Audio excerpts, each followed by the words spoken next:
Жогорку Кеңештин депутаты Алтынбек Сулайманов.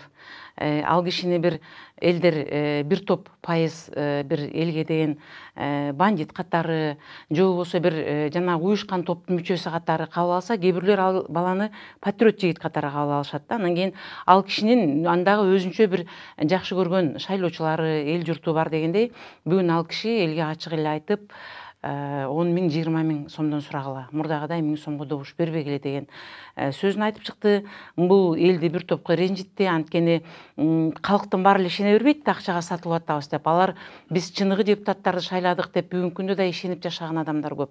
Ага карабастан ал кишинин мурдагыдай 1000 сомго сатылбай көбүрөөк акча сурагыла дегени бир аз коомчулукка таң калыштуу болуп жатат. Сиздин пикириңиз бул боюнча? Мен жана башында айтып кеткендей, акчалуу партиялар өтөт деп олигархтар келет деп атпайбызбы?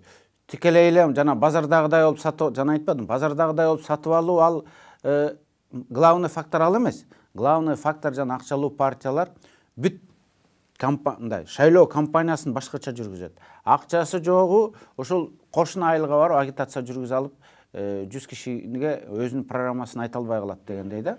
Ошол себептен дагы бар. Ал эми тикелей эле баягы үймөй кыдырып акчаны тараткан деген бул бир бул чечүүчү ролду ойнобойт да.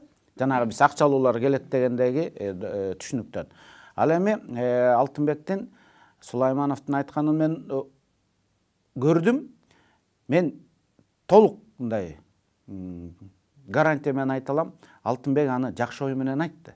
Ал эми бизде баягы ошону балким башкача нукка бүрүп, Алтынбек ал ойду мындай ушул олигархтарды жазалайлы, акчасын бир банкрот айтты го, бир банкрот болот да, кийин антпай калат. Ал киши киреби олигархтардын тизмесине же кирбейби? Алтыке олигархтардын тизмесине кирет.